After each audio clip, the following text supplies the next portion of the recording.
그래서 그렇다면 이제 우리의 아이들, 우리가 어떻게 교회 공동체 안에서 육아의 문화를 만들고 함께 아이들을 키워나가는 부분에 있어서의 어떤 공유를 나갈 것인가에 대한 이야기를 좀 하겠습니다.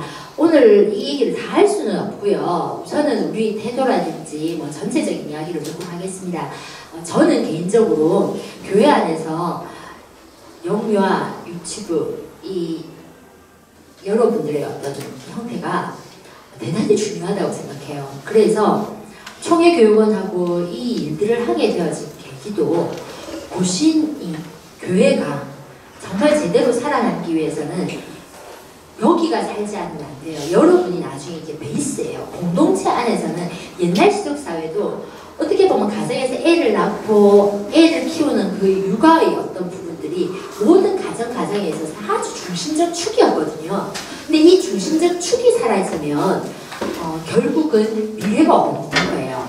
그래서 여러분들의 역할이 중요하고 이것을 돕는 교회 안에서의 조직이나 모양새가 엄청나게 중요해요. 저는 여기 뭐 사역자분도 계시고 또 부장 선생님 계시나요? 계시나요? 네, 부장 선생님 들어오시는 데는 어디 가셨나? 예. 교육부 장로님 계시죠? 장로님이십니까? 예. 장로님 들으시면 다 됩니다. 정말 중요합니다. 왜냐하면 지금 교회가 미래를 가지고 방향을 바라보려면 저희 교회가 이번에 70주년 행사를 했어요. 근데 우리 교회가 70년을 살아남을 수 있었던 것 또는 앞으로는 교회가 100년을 나아가는 경우 우리가 미래를 생각할 때는 이 교회 공동체 안에 진정한 시족사회를 만들고 육아의 모습을 만들고 그것이 문화가 되고 그래서 교회 공동체의 문화가 또는 여기에서 향기가 사회적으로 뻗어나갈 수 있는 중심부는 여기에요. 바깥에서 이제는 옛날처럼 예수 믿으세요. 길거리 전도를 한다고 해서 나 예수 믿어야겠다 하고 옷긴 여미르고 오는 아니면 유치부에서 빵 줄게 와라 한다고 해서 빵 먹으러 오는 시대는 지났어요. 이제는 무엇이 있냐면 저 사회가 힘들고 아프고 힘들어하는 게 뭔지를 알고 그것이 교회 안에서 해답이 있음을 알게 하는 것이 더 중요해요. 근데 사회에 들여다보면 제일 아픈 부분이 뭐냐면 저출산, 가정, 해체, 육아 이 문제예요. 그럼 이 문제를 교회가 해결할 수 있으면 교회로 와요.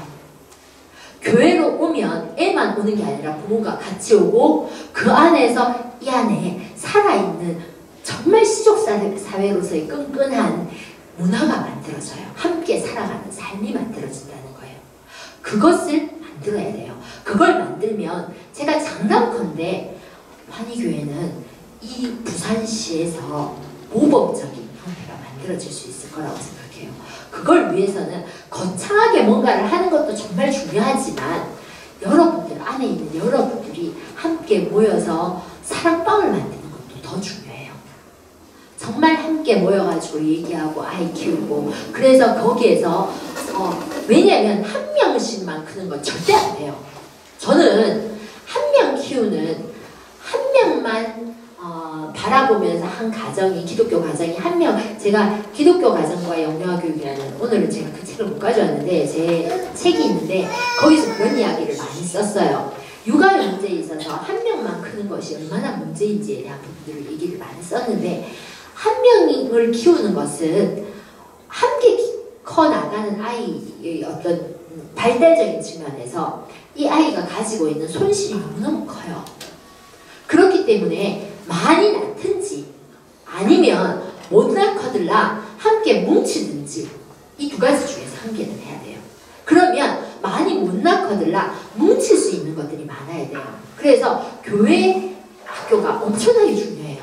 왜냐면 그냥 유치원이나 이런 형태와는 또 다르게 여기에는 우리가 같은 세계관을 가지고 같은 관점을 가지고 묶여서 아이를 키우는 거, 아이가 커나가는 거, 이 아이들이 학대로 끝나는 게 아니라 나중에 청소년이 되어질 때까지 같이 자랄 수 있는 또래의 문화를 계속 만들어가는 거거든요.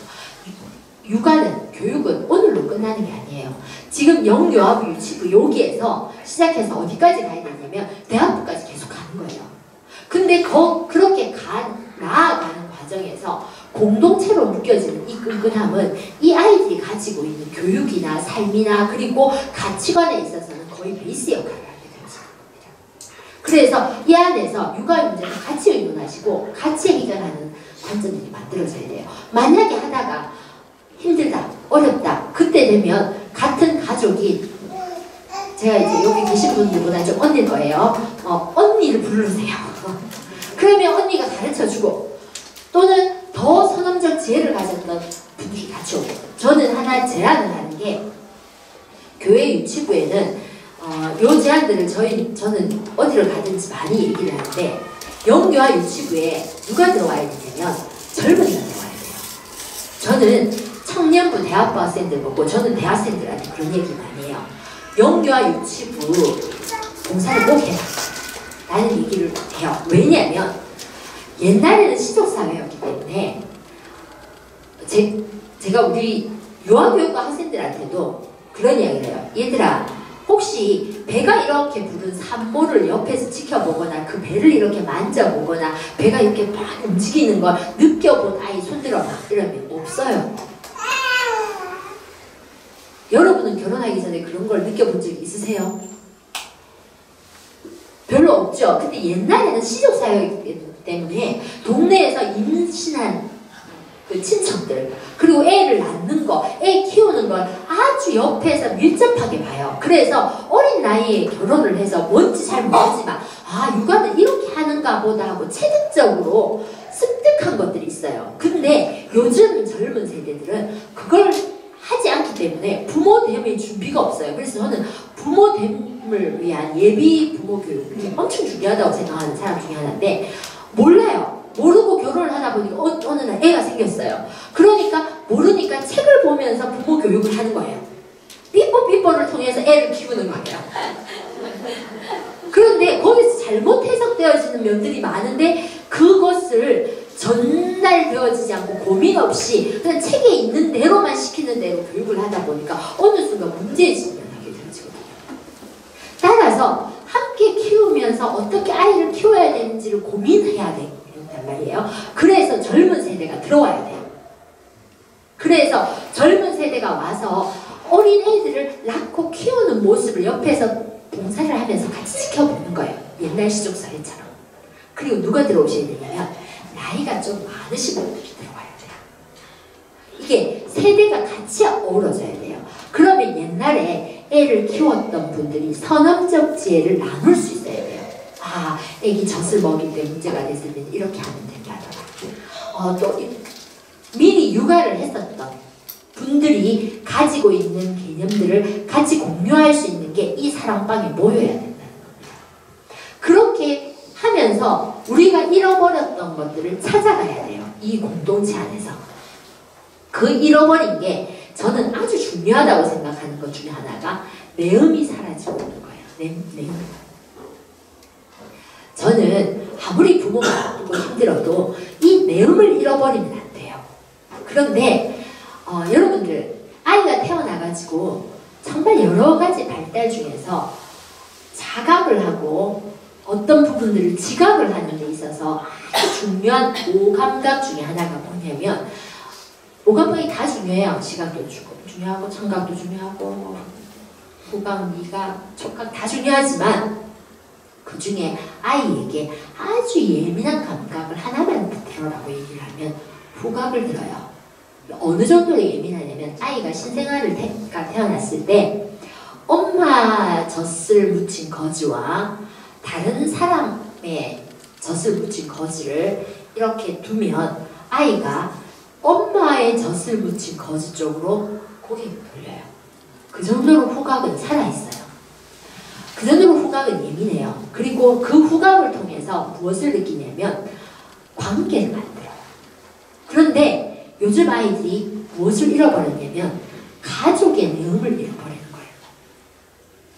왜냐면 아침부터 일어나가지고 스쿨버스 타고 유치원 가고 갔다가 와가지고 집에 오면 빨리 씻고 자고, 자는 것도 어떠냐면 삐뽀삐뽀를 보니까 몇 살에는 떨어뜨려서 자야 된다더라 해가지고 딴 방에다 딱 눕혀놓고 자라 하고는 재워놓고는 살짝이 나와버리고.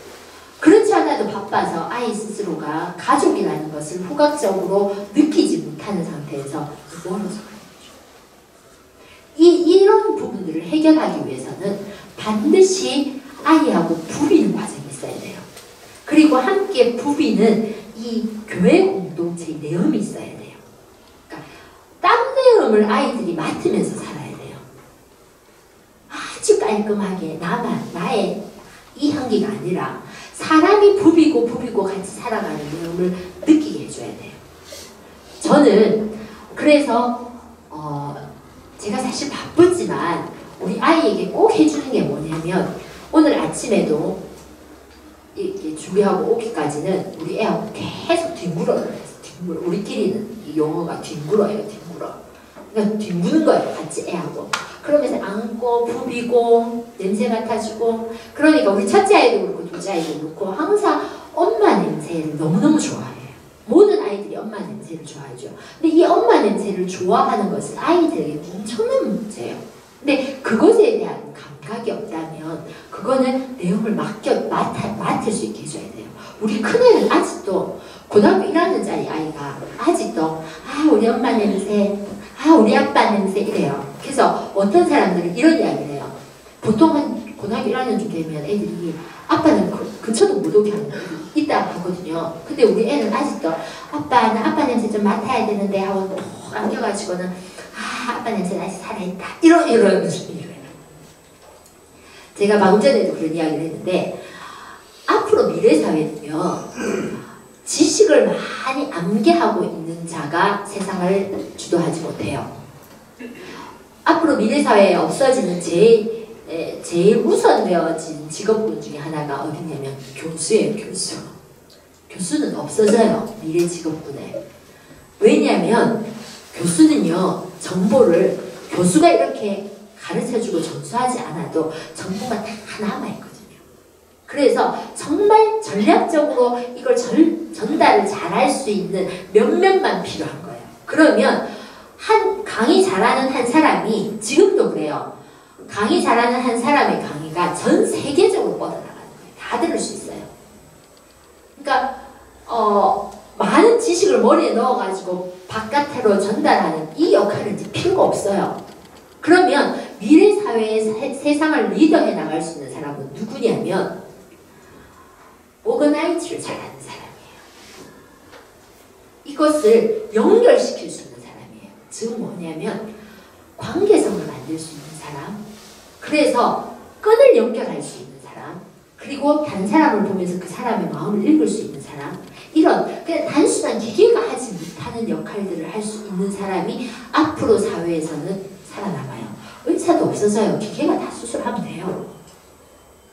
중요한 것은 그거예요. 그렇다면 정말 공동체 속에서 사람과 사람의 관계성을 만들어 본 경험을 한 사람, 그 사람만이 살아남는 거예요.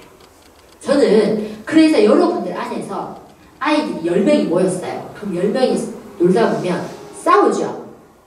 싸우면 아이고 싸워서 너무 좋다라고 생각하셔야 돼요. 한 명이 있으면 싸울 일이 없잖아요. 10명이 모이면 싸워요. 저 방금 전에 얘기했지만 위에 애가 고등학생 고1짜리고 밑에가 초등학교 6학년인데 싸워요.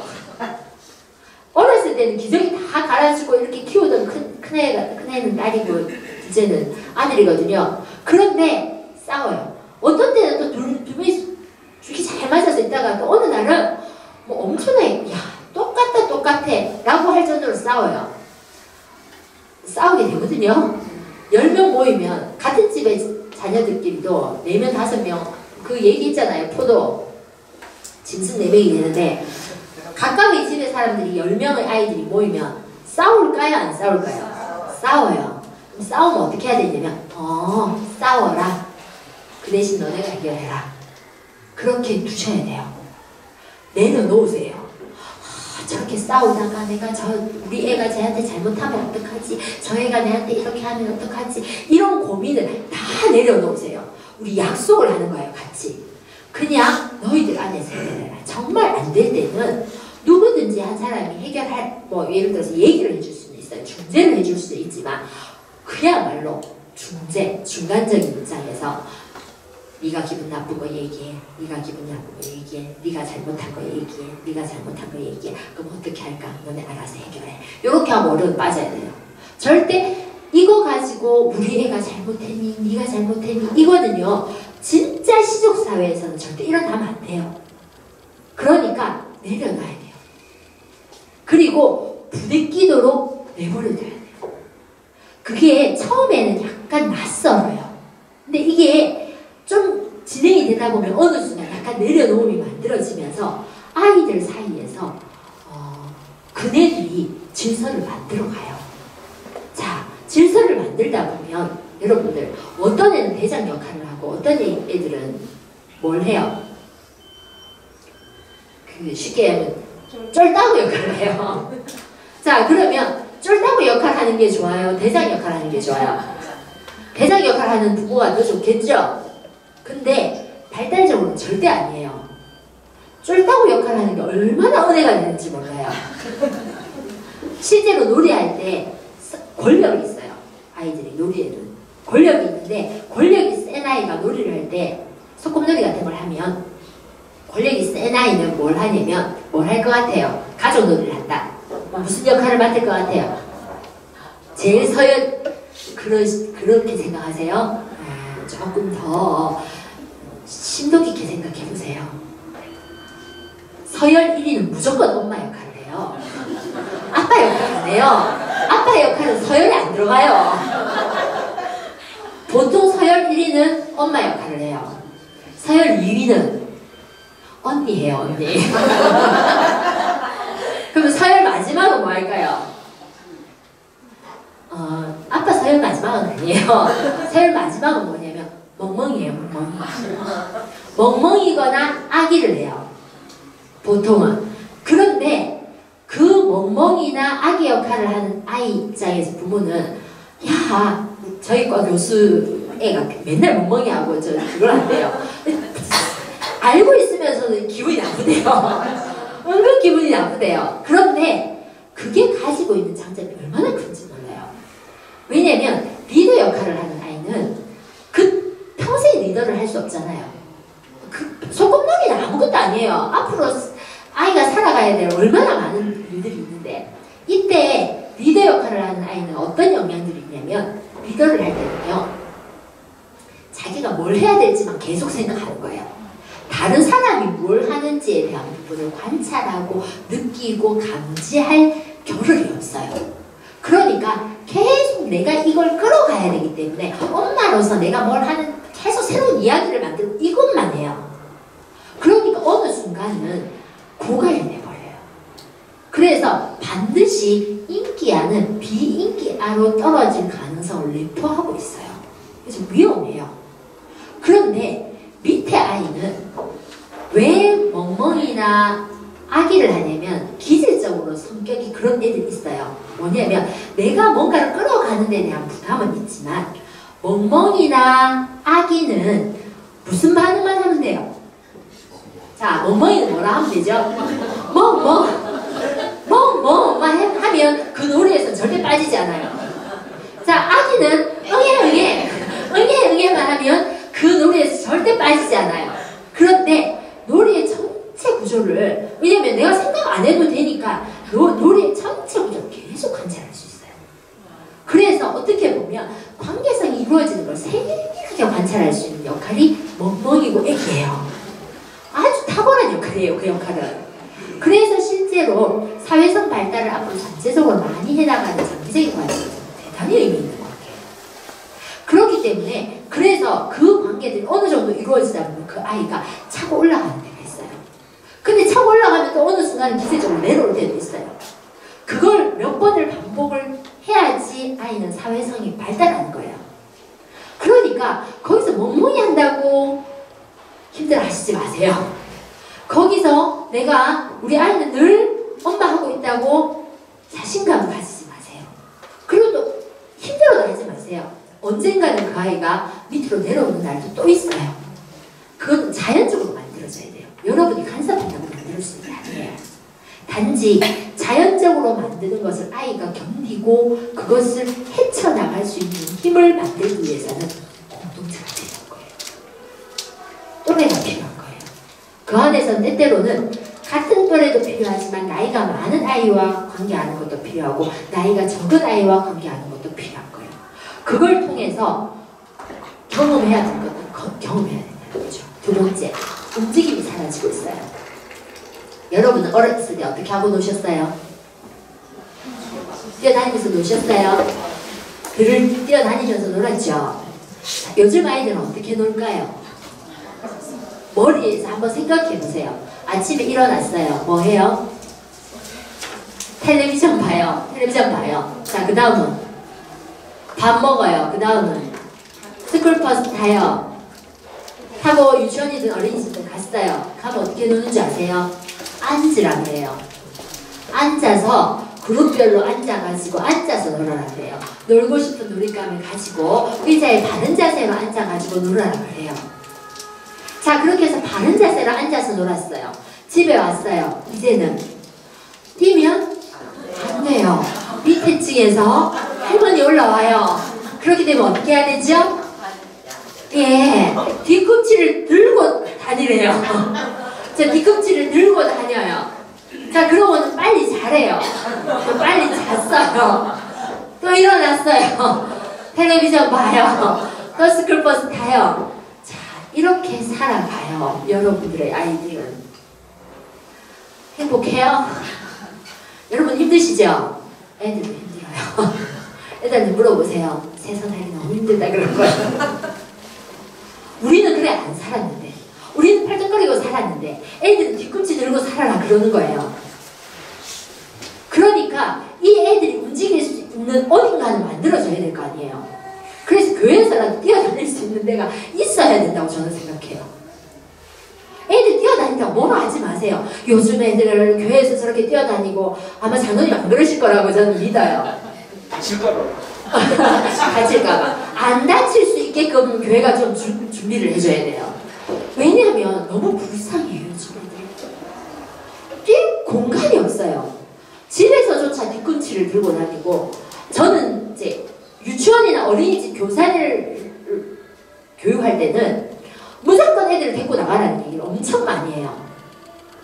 저는 아이들이 지금 아픈 아이들의 치유의 방법은 아이들이 움직여야 돼요. 이건 왜냐면 성경에서 인간의 삶의 원리로 제시를 하는 거예요. 우리는 땀을 흘려야 먹고 살 수 있게끔 하나님이 그렇게 얘기하셨어요. 그런데 땀을 흘리고 먹고 사는 일을 안 시키려 하거든요. 앉아가지고 머리로만 먹고 살게끔 시키려고 하다 보니까 아이들을 키우는 방식조차도 그렇게 키우는 거예요. 그러다 보니 애들이 병이 드는 거예요. 병이. 그래서 진짜 건강한 아이를 키우려면 움직여야 돼요. 애들이 쟤 너무 산만해. 산만해야 돼요. 너무 조용하게 앉아있는 아이는 쉽게 얘기하면 너무 뻥 눌려 있는 거예요. 그래서 뛰어다닐 수 있게끔 만들어져 있어야 되고, 뛰어다니는 것이 허락되어져야 되고, 그래서 유치부 안에서는 예배를 드리든 뭘 할 때든 움직임을 포함시켜줘야 돼요. 이것이 애들이 가지고 있는 원래 삶의 원동력이거든요. 그리고 부모님들도 내가 바빠서 아이하고 뭔가를 못하지만 우리 아이가 오늘 아침에 제가 구불러 하고 또 하나를 한 게 뭐냐면 같이 나와서 자전거 타기를 하고 왔어요. 그 아침 짧은 시간 안에. 왜냐면 사실 감기가 걸려서 꿀렁꿀렁거리고 있었지만 그럼에도 불구하고 안에 무조건 있는다고 해서 감기가 낫는 건 아니거든요. 감기는 때가 돼야 낫거든요. 그래서 데리고 나갔어요. 자전거 한 바퀴 돌고 집에 와서 구불러 좀 하고, 그러고 난 뒤에 제가 엄마 갔다 올게 그러면 나갔어요. 그래서 피곤할 때는 저는 아이하고 솔직해져야 된다고 생각해요. 내가 너무 피곤하면 엄마 너무 피곤하다 그러면 이렇게 하자. 밖에 나가서 한 시간 놀고 들어와서 뭐 하고, 그 다음 엄마 좀 쉬고 넌 뭐 하고, 이렇게 해서 아이하고 미리 딱 얘기를 하고 시작해야죠. 이런 부분들이 만들어지면서 아이의 움직임을 살려줘야 된다는 겁니다. 공동체를 살려야 되는 거예요. 우리 안에서 진정한 공동체를 만들기 위해서는 저는 전체 조직의 어떤 부분에서 교사 공동체 모임을 젊은 청년에서부터 나이든 어떻게 보면 권사님에 이르기까지 영유아 유치부에 함께 세대가 만날 수 있는 터를 만들어줘야 된다고 생각해요. 그리고 이 안에서 아주 어린 아이부터 나이 같은 아이들까지 같이 모여서 놀이할 수 있는 공동체 모임을 만들어줘야 돼요. 그래서 그 아이들이 함께 놀이를 하고 또는 그 아이들이 같이 움직임을 가질 수 있는 시간대를 만들어주고요. 그 시간대에 부모님들은 같이 모여서 육아에 대해서 고민을 하고 그리고 우리가 교육을 받고 으쌰으쌰하고 어려운 거 상담하고 일주일 동안 애 키웠던 거 힘든 것에 대한 부분들을 괜찮구나, 그래 된장 바르면 되는구나 라고 생각하고 으쌰으쌰하고 가는 거예요. 그 에너지를 가지고 또 일주일을 같이 살아가다가 힘든 것이 있으면 우리 같이 모여가지고 공동체 안에서 풀어나가는 이 문제가 우리의 문제들을 해결하는 디딤돌이 될 거라는 거예요. 이게 뭐죠? 제가 무엇을 건드렸나요? 네. 자, 그리고 아이들의 영성이 사라지고 있습니다. 아이들의 영성을 살리는 방법은 지금 아이들의 교육이 지식 위주의 교육이 이루어지고 있어요. 근데 지식 위주의 교육은 아이들이 가지고 있는 교육의 문제에 있어서 어떻게 보면 사회 속에서도 지식 중심의 교육을 받고 있기 때문에 이게 억눌려요. 그래서 정말 아이들이 발달되어야 되는 전문적인 발달이 이루어지지 않게끔 방해하는 결과들이 많아요. 따라서 교회 안에서는 지식 중심의 교육보다 영성 중심의 교육으로 나아가야 되는데 이 영성 중심의 교육을 위해서는 가정 공동체부터 시작해서 교회 공동체까지 연결이 돼야 돼요. 이 문제는 오늘 제가 다 말씀드릴 수는 없는데 영성 교육이 가정 공동체에서 교회 공동체까지 같이 연결이 되어지려면 기도와 말씀과 함께하면 이 원리들이 같이 연결되어져야 돼요. 그러면 그냥 간단한 얘기를 하면 가정에서 기도를 하셔야 돼요. 아이하고 엄청난, 제가 그런 이야기를 해요. 예배를, 가정예배를 드리세요. 엄청나게 가정예배 갑자기 모여가지고 1시간 가정예배 드리면서 진이 빠져가지고 다음부터 절대 못하겠다. 이런 예배 안 드리셔도 돼요. 저는 어린 아이들을 둔 가정은 어린 아이에 맞춰서 예배 드리면 된다고 생각해요. 어린 아이들의 발달 수준에 맞춰서 가정예배가 정말 행복한 시간이 돼야 돼요. 작은 회의예요, 회의. 우리 가정에서 같이 얘기 나누고 같이 웃고 그래서 이제 그것 때문에 저희가 FM스쿨 같은 경우는 가정 예배 훈련도 안에 포함을 시키고 있는데 그런 부분들을 같이 만들어 가야 되는 거예요. 그리고 기도도 아이들에게 자 기도합시다 하고는 국가와 민족을 위해서 기도하고 물론 기도하는 게 필요하죠. 근데 애는 그 기도 소리가 귀에 들리는 게 아니라 뭘 하냐면 이렇게 되어지는 것은 아이들의 영성을 이렇게 자극할 수가 없어져 버릴 수도 있는 거예요. 그래서 어떻게 하셔야 되냐면 아이하고 기도에 대한 이야기를 많이 나누셔야 돼요. 저는 저녁에 자기 전에 우리 아이가 제가 온 날은 같이 잘 수 있는 날은 반드시 아이한테 이제 미국에 있을 때 매일 같이 이제 생활을 했으니까 저녁에 요즘은 제가 오기 전에 이제 할머니하고 미리 잠드는 경우가 많아서 그런데 항상 잠이 들기 전에 기도를 하는 시간을 가져요. 그러면 그 시간에는 기도를 어떻게 하냐면 오늘 뭐 기도할까를 얘기를 해요. 엄마는 오늘 이렇게 살았고 이런 일이 있었고 그래서 이거 기도해야 되는데 너는 무슨 기도할까 하면 아이의 기도는 너무 원초적이에요. 어떤 기도냐면 스케이트 잘 타게 해주세요. 자전거 잘 타게 해주세요. 치타처럼 빠르게 달리게 해주세요. 뭐 이런 기도예요. 그런데 그 기도를 그런 기도 하지 말고 더 의미 있는 기도 이렇게 하면 아이에게는 그게 너무 중요하기 때문에 기도의 문을 닫아요. 그러니까 그 기도를 아이와 함께 간절히 하세요. 정말 치타처럼 빠르게 달릴 수 있게끔 정말 간절히 기도를 하세요. 그랬더니 우리 아이가 진짜 치타처럼 빠르게 달려요. 요즘 애 달리는 거 보면 사람들이 다 놀라요. 애가 얼마나 치타처럼 빠른지. 그런데 그런 기도들이 하나씩 모이면 자꾸 기도가 길어져요. 저는 처음에 미국에서 처음에 기도했을 때 기도의 분량과 마지막에 미국에서 올 때쯤 돼서는 기도가 엄청 길어지는데 그 기도가 외워요. 아이가 자기 기도 제목을 다 외우고 있어요. 그러면 기도 제목이 엄청 길기 때문에 아이가 기도하는 기도의 그 레퍼토리가 다 정해져 있어요. 딱 외워져 있어요. 그런데 그 레퍼토리 전에 제가 뭘 집어넣냐면 오늘 감사한 거, 그리고 오늘 아이가 기도하지 않는 정말 기도해야 되는 부분들을 짧게 집어넣어요. 그리고 가운데 아이가 기도하고 끝부분 제가 기도하고. 이렇게 하니까 어떤 날은 엄마 내가 다 할게. 요즘 엄마가 하니까 자꾸 뭘 많이 집어넣거든요. 내가 다 할게. 그러면 이제 감사한 거 앞에 꼭 넣어야 돼. 이러면 감사한 거 빨리 뭐 하나 집어넣고 자기 레퍼토리 기도하고, 이렇게 하면서 기도의 어떤 형태들이 만들어지거든요. 그래서 여러분들도 기도의 어떤 형태들을 만들 때 아이와 얘기를 나누면서 아이가 할 수 있는 기도를 만들어 가셔야 돼요. 그리고 그런 기도와 함께 더불어서 문제가 되었을 때 하나님께 녹화하는 방법들이에요. 그래서 저희 둘째가 한 번씩 이렇게 미국에서는 스톰이 일어날 때가 있어요. 스톰이 일어나면 갑자기 완전 집이 무너질 것 같이 비바람이 부는 때가 있어요. 그러면 아이가 갑자기 엄마 이거 뭐야? 그러면 이제 스톰에 대한 이야기를 쭉 하면 기도하자. 기도해야 돼. 그래서 기도하자. 아니 무릎 꿇고 기도해야 된대요.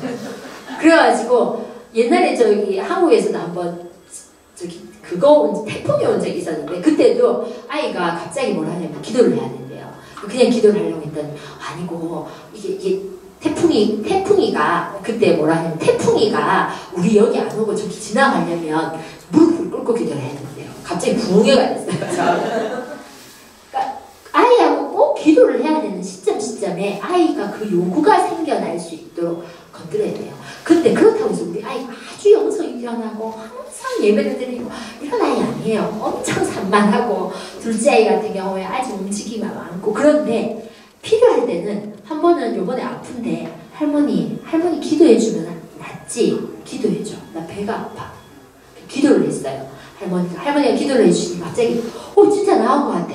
한 번 더 해줘. 그런 경험들이 모여서 이 아이는 하나님과 계속 기도하고 대화하는 길들을 열어간다는 거예요. 그 길들을 만들어줘야 된다는 겁니다. 그러면 이 부분은 이제 간략하게 아이의 발달에 대한 얘기를 제가 조금 오늘 하고 마무리를 할게요. 우리가 일반적으로 여러분들이 바깥에서 듣는 인간 발달에 대한 얘기는 일반적으로 학자들이 많아요. 근데 현대사회의 아이들의 발달에 대한 얘기를 하는 학자들은 피아제, 비고츠키, 프로이드 이런 많은 사람들이 있어요. 근데 이런 사람들의 이론들이 우리가 보통 발달 이론에서 듣게 돼요. 그런데 발달 이론은 많이 발달을 했고 심리학도 발달했고 교육도 발달했는데 과거에 비해서 요즘의 아이들은 더 행복할까요?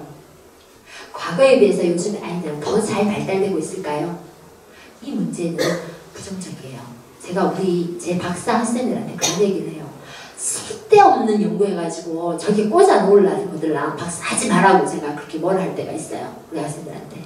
뭐라고 하냐면 진짜 하나님 앞에서 부끄럽지 않는 논문, 정말 아프고 힘든 현재 이 현상 속에 해답이 될 수 있는 논문을 써라. 그렇지 않고 그냥 학위하려고 그냥 해가지고 만들어 놓고 저기다가 꽂아 놓을 것 같으면 하지 마이소. 내가 이런 얘기를 되게 많이 해요.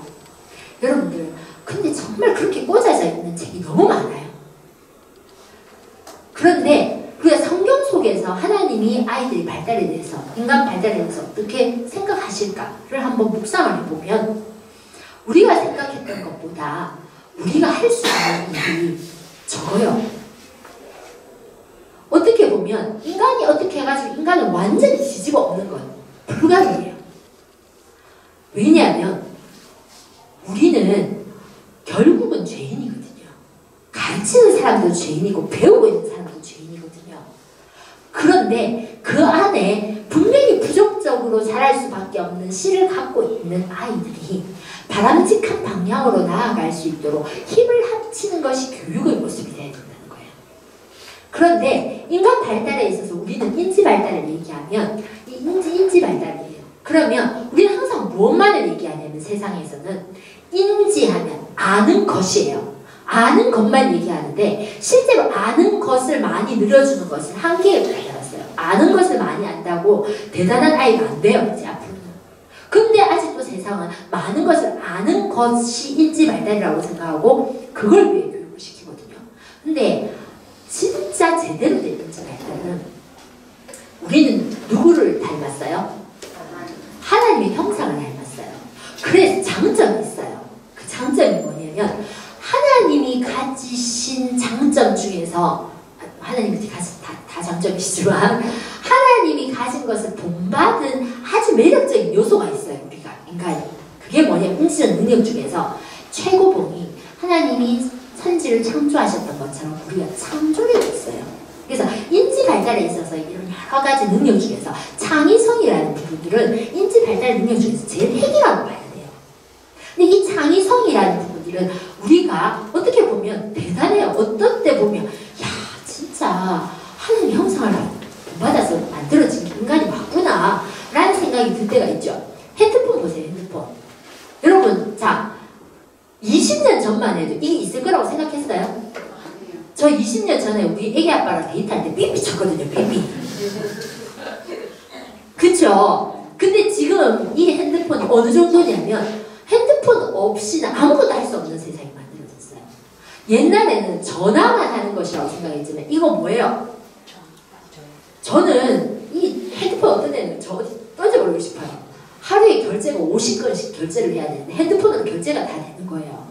그러니까 옛날에는 학교에 앉아가지고 서류 보면서 결제해야 되잖아요. 지금은 바깥에 있으면 띠리리 결제해주세요 차장님 하고 나오면 열면 하루에 제가 보통 한 50건씩 결제를 하거든요. 그럼 50건을 다 보고 결제를 해야 되잖아요. 근데 밖에 나와가지고 외부에서 있는데 차장님 결제해주세요 하면 바깥에 외부에서 일을 하면서 결제를 해야 되는 거예요. 어떤 데 한 번씩 이 핸드폰이 없었으면 좋겠어요. 옛날에 없었을 때는 학교에 있을 때만 일하면 되는데 밖에 나와도 족쇄죠. 족쇄. 어디든 연락이 되는 거예요. 이런 거예요. 그런데 너무 희한해요. 이 안에서 결제도 하고 이 안에 요즘 출석부도요. 여러분 옛날에는 교수님들 출석부 들고 왔죠? 근데 저는 출석부 안 들고 와요. 핸드폰 딱 들고 가면 핸드폰에서 누가 출석했는지 누가 결석했는지 딱 떠요. 왜냐면 얘들이 핸드폰을 다 들고 있거든요. 그래서 요 핸드폰 들고 온 애들이 요 핸드폰에 제 핸드폰에 다 떠요. 누가 왔는지. 그럼 안 온 애는 핸드폰 안 온 애만 확인을 하면 걔가 교수님 오늘 핸드폰 못 들고 왔습니다 하면 걔만 출석 체크합니다. 모든 게 이 핸드폰들 다 이루어져요. 제가 어떤 데 한 번씩 보면 제가 미국 갔다 오니까 출석부가 핸드폰으로 바뀌었더라고요. 이렇게 바뀌는 세상이에요. 이 누가 만들었어요? 우리 아들이 아주 심각하게 묻더라고요. 핸드폰은 하나님이 만들었어? 사람이 만들었어? 누가 만들었어요? 하나님의 지혜를 본받은 사람이 만들었죠. 우리가 만들었어요. 대단히 똑똑해요, 인간이. 근데요, 이렇게 똑똑한데 하나님처럼 완벽해요? 그래서 이 핸드폰이 안 완벽해요. 이 핸드폰이 가지고 있는 그 지식은 엄청나게 크고 창의성은 엄청나게 큰데 이 안에 뭐가 있냐면 인간이 가지고 있는 욕망과 인간이 가지고 있는 여러 가지 문제들을 같이 내포하고 있어요. 그래서 어떻게 보면 지식에 대한 부분들이 많아지지만 정말 아름다운 창의성이 아니라 그 안에 매몰되고 중독되고 집착되고 소유에 갇혀있고 이런 형태들의 지식과 지혜가 될 가능성이 많은 거예요. 그러면 결국은 이 핸드폰이 너무나도 창의적이지만 이 핸드폰이 사람을 죽일 수도 있는 거예요. 이것이 중독으로 갈 수도 있고 이것 때문에 세상이 무너질 수도 있는 거예요. 그렇다면 인간의 발달은 어디로 가야 되냐면 하나님을 닮은 방향으로 가야 된다는 거예요. 창의적이지만 사람을 알고 세상을 알고 그래서 보듬어 안고 그 속에서 스스로 뭔가를 헤쳐나갈 수 있는 그걸 만들어 나가야 돼요.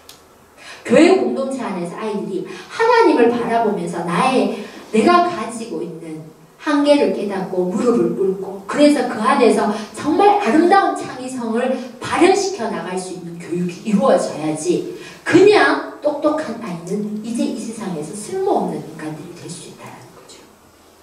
다음으로는 관계성이에요.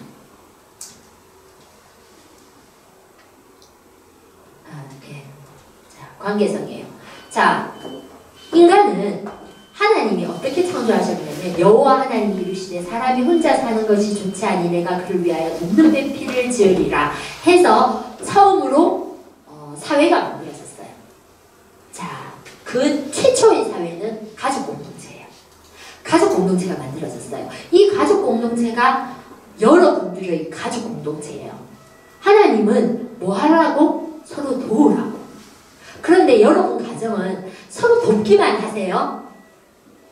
아주 돕고 행복하고 우리 가족에게는 정말 갈등이라고는 찾아볼 수 없이 행복합니다. 이러세요? 아니죠. 이렇게 하나님이 만드셨지만 우리는 타락으로 인해서 이 문제가 생긴 거예요. 뭐라고 생기냐면 자 보세요. 우리가 죄를 지었어요. 아담이 하와와 더불어 선악과를 먹고 죄를 짓고 난 뒤에 이르시되 누가 너의 벗었음을 내게 알렸느냐 내가 내게 먹지 말라 명한 그 나무 열매를 내가 먹었느냐 했더니 아담이 뭐라 할게요? 보세요. 뭐라 했어요? 자, 누구 때문에? 아니, 누구 때문에?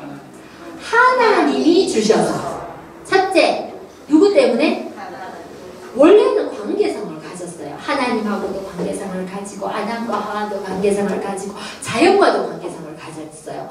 어떻게 자연과의 관계성을 가졌냐면 저는 창세기 2장 19절에 보면 여호와 하나님이 흙으로 각종 들짐승들과 하늘의 각종 새들을 지으시고 아담이 무엇이라고 부르나 보시려고 그것들을 그에게로 이끌어 가시니 아담이 각 생물을 부르는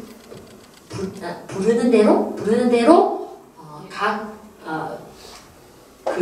이름이 되었느니라 뭐 하여튼 그래요. 그렇게 있어요. 창세기 2장 19절에 보면 자 거기 보면 하나님이 각종 들짐승하고 각종 새들을 지으셨어요. 그리고는 저 같으면 야 아담 이리 와봐.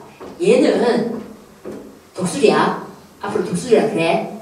얘는 돼지야. 앞으로 돼지라 그래. 하고 그냥 이름 지어가지고 얘기해줘도 됐을 것 같아. 근데 뭐라 하시냐면 아담이 무엇이라고 부르나 보시려고 그것들을 이끌어 가시니 아담이 부르는 것이 각 이름이 되었는 거예요.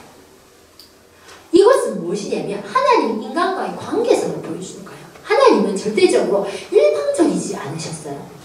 이거는 인간이 살아가는 삶의 모범이에요. 저는 이 성경구절 읽으면서 어떤 묵상이 들었냐면 야 우리가 상담 이론할 때 가장 기본이다.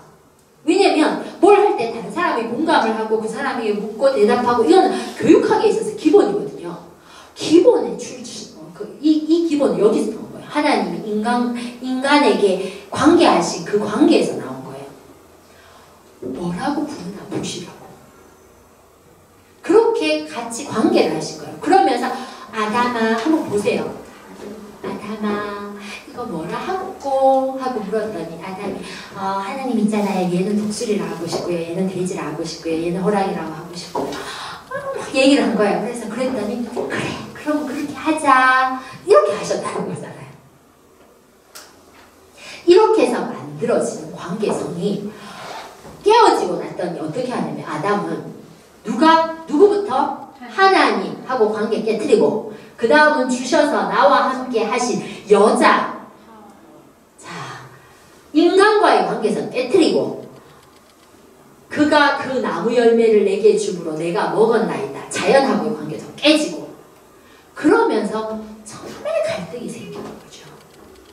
저는 이런 갈등 때문에 우리가 아이들이 가지고 있는 갈등은 너무 당연해요. 우리가 가지고 있는 이 갈등적인 요소가 우리 속에는 있는 거예요. 근데 이 갈등을 회복할 수 있는 것은 예수 그리스도밖에 없는 거예요. 그 앞에 우리가 무릎을 꿇는 것 밖에는 답변이 없는 거예요. 그래서 이 문제를 해결해서 이 정말 관계성으로 넘어가기 위해서는 교회 공동체 안에서 같이 살아가면서 갈등하고 그 갈등의 문제를 다시 내려놓고 하나님 앞에서 스스로 하나님 앞에서 더 낮아지고 해결해 나가고 낮아지고 해결해 가는 관계들을 공동체 함께라야지 이걸 회복할 수 있는 길이 있는 거예요. 아니면 혼자 살면 내가 갈등이 생길 이유도 없고 나의 나약함을 깨달을 기회조차 없는 거죠. 그걸 깨달을 수 있는 교회 공동체 안의 모습이 너무 중요하다는 겁니다. 따라서 이 관계들 속에서 관계를 가지고 갈등을 해결해 나가야 돼요. 마지막으로 정서 발달에 있어서는 새 계명을 너희에게 주노니 서로 사랑하라. 내가 너희를 사랑한 것 같이 너희도 서로 사랑하라. 하나님은 우리에게 여러분들 그 발달에 있어서 인지, 정서, 사회, 신체 이 네 가지가 아주 중요한 발달의 요소예요. 그런데 신체, 언어까지 합쳐서 이 5가지가 발달인데 신체, 언어는 오늘 지금 뺐고요. 그 나머지는 3개가 인지, 사회, 정서예요. 근데 이 정서 중에서 정서는 이론적으로 이 2개로 나눌 수가 있어요. 원래 정서의 뿌리에는 쾌와 불쾌로 나뉘어요. 쾌어 요소는 그 속에 보면 아주 쾌어 요소의 그 끝머리로 가면 쾌의 정서의 뿌리는 뭐냐면 결국 사랑이에요. 사랑. 그래서 아이가 태어났을 때 사회 속에서 살아가는 정서적으로 안정이 되려면 제일 먼저 제1과업이 뭐냐면 애착이에요. 애착. 사랑의 대상과 안정적인 사랑 관계를 형성하는 애착이 인간의 정서 발달에 있어서 제일 중요한 부분인 거예요. 그런데 이 사랑을 우리에게 중요한 삶의 과제로 제시한 것이 서로 사랑하라는 거예요. 우리는 사랑 없이는 못 살게 만들어져 있고 사랑해야지 살아갈 수 있는 사람으로 만들어져 있는 거예요. 그런데 우리 안에 사랑만 하면 참 좋을 텐데 뭐가 있냐면 분노가 있는 분노가. 죄를 통해서 분노가 만들어진 거예요. 그러면 이 분노를 어떻게 다스릴 건가? 우리가 분노할 수밖에 없음을 다시 깨닫고 예수 그리스도 앞에서 낮아지면서 서로 사랑하라는 계명을 실천하는 기회를 가져야 되는 거예요. 그 기회를 어디서? 교회 공동체 안에서. 여러분이 이 안에서 이것을 부둥켜 안고 같이 사랑하고 같이 관계하고 그래서 같이 더 나은 것들을 생각하며 살아가는 공동체가 만들어진다면 이 안에서 여러분이 회복이 되고 이 안에서 여러분들이 품고 있는 자녀들이 회복되고 그리고 교회가 회복된다는 거예요. 이 회복을 향해서 우리가 노력하지 않으면 매일매일 노력하지 않으면 기독교 가정도 바로 설 수 없고 교회 공동체도 바로 설 수 없다는 겁니다. 이걸 세워나가는 것이 우리에게 주어진 너무나 큰 숙제예요. 이 숙제를 환희교회가 함께 해나가셨으면 좋겠습니다. 오늘 마지막으로 제가 책을 한권 읽어드리고 마무리를 하겠습니다. 이것은 제가 쓴 책이에요. 그림책인데 아가 가족이어서 행복해 라는 책입니다. 제가 읽어드리고 교수가 읽어드리는 그림책을 들으시고 마무리를 하겠습니다. 아가 가족이어서 행복해. 지은이는 권미량, 그린이는 김나혜입니다. 지은이는 첫째 딸을 낳고 입양이라는 이름으로 둘째인 아들을 낳아 가족의 행복을 느껴가는 평범한 엄마이자 이 땅의 교육을 함께 고민하는 사람입니다. 현재 고신대학교 유아교육과 교수이자 대학원 교학처장으로 학생들을 섬기고 있습니다. 그때 당시에 그랬습니다. 그린이 김나혜, 지은이의 첫째 딸이며 중학교 1학년의 사춘기 소녀입니다. 이거 질 당시는 중학교 1학년이었습니다. 어릴 적 말을 시작할 때부터 밤마다 무릎을 꿇고 동생을 소원하던 아이는 9살 터울의 남동생이 생겼고 지금도 그 동생이 가장 큰 기쁨이라 여깁니다. 동생에게 보여주고픈 세상을 그리고 싶었답니다. 가슴으로 낳은 사랑스러운 아들에게 누나가 그린 세상과 아빠 엄마가 들려주고픈 이야기를 전합니다. 우리 아가 예쁜 아가 세상에는 가족이라는 둥지가 있단다. 둥지는 색깔도 모양도 달라. 빨간 둥지, 파란 둥지, 노란 둥지. 아빠와 엄마의 얼굴색이 다른 빨간 둥지 가족도 있고 아빠 혼자서 엄마 혼자서 키우는 파란 둥지 가족도 있고 새로운 아빠 엄마의 품속으로 들어온 따뜻한 노란 둥지 가족도 있지. 쉿, 잘 생각해봐. 둥지의 색깔과 모양은 달라도 둥지는 포근하고 소중한 것이란다. 처음 가슴으로 너를 낳았을 때 한박 웃던 너의 미소로 아빠 엄마 가슴은 콩닥콩닥. 처음 기어다니기 시작했을 때 놀라움으로 두근두근. 첫 발을 떼고 아장아장 걷기 시작했을 땐 우리 아가 최고라고 소리치며 가슴이 두근두근. 처음으로 아빠 엄마라고 부를 땐 벅찬 감격으로 가슴이 쿵쾅쿵쾅. 이제는 밤마다 이제는 혼자서 응가를 하고 이제는 밤마다 소곤소곤 이야기를 나누고 이제는 함께 자장가를 부르는 넌 우리 가족의 행복이란다. 내일은 우리 아가 쑥쑥 자라서 학교도 가고 내일은 우리 아가 쭉쭉 뻗어 누군가의 친구도 되고 내일은 우리 아가 성큼 자라서 결혼도 하겠지. 아가, 만약 네가 자라 누군가가 넌 누가 낳았니? 라고 묻는다면 가슴에 손을 대어보렴. 콩닥콩닥 가슴 뛰는 소리가 들리거든 기억하렴. 너는 아빠 엄마가 두근거리는 설렘으로 사랑의 노래로 부드러운 손길로 낳았다는 것을. 세상엔 어떤 부모도 마음대로 아들과 딸을 정해서 낳을 수 없고 세상에선 어떤 아들과 딸도 마음대로 부모를 택할 수 없단다. 그렇지만 말이야, 넌 특별하게 선택된 우리의 가족이란다. 아가, 넌 세상에서 가장 행복한 아이란다. 왜냐고? 그건 말이야.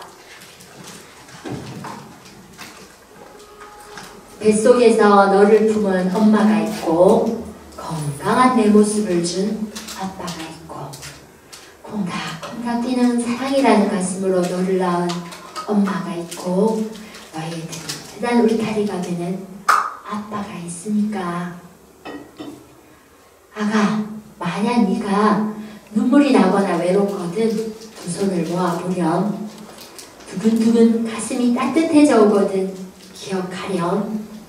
하나님은 너를 사랑하시고 너를 위해 아빠 엄마가 있는 노란 둥지를 마련하셨고 서로 사랑하게 하셨다는 것을. 아가, 가족이어서 행복해. 끝. 이것은 애기 셋이 쓰신 우리 어머니께 선물해드립니다. 제가 이 그림책을 쓰게 된 계기는요, 물론 우리 둘째 아이에게 들려주고 싶은 이야기를 담고 싶었던 부분도 있었어요. 그런데 또 하나는 세상에는 어떤 가정이나 어떤 모양새가 다양하게 많이 있겠지만 모두가 하나님이 그 아이에게 주신 가정이에요. 교회 공동체는 이 가정을 품어야 되고 이 가정을 안아야 되고 이 가정을 손에 손을 맞잡고 함께 걸어가야 돼요. 그 길 가운데 우리는 서 있어요. 어떤 아이도 사랑받지 않아야 되는 아이는 없어요. 내가 우리 가정에 아이가, 내 자녀가 있지만 이 자녀는 그냥 단지 지금 우리 가정에 하나님이 맡겨주신 아이일 뿐이에요. 더 넓게 생각하면 내 뒤에 앉아있는, 내 옆에 앉아있는 집사님의 집 아이도 하나님이 주신 우리 아이예요. 그 마음을 가지고 교회 공동체가 함께 손을 맞잡고 함께 키우고 함께 고민해서 이 환희교회에 있는 아이들은 우리 모두의 아이들로 제대로 자라게 함께 노력하셨으면 좋겠어요. 그래야지 우리 아이들이 살고 우리 교회가 살고 이 사회가 살고 이 땅이 살아요. 그걸 위해서 한평생 하나님이 우리에게 주신 우리의 걸음을 여러분이 함께 손을 맞잡고 걸어가시기를 간절히 바라겠습니다. 네, 감사합니다.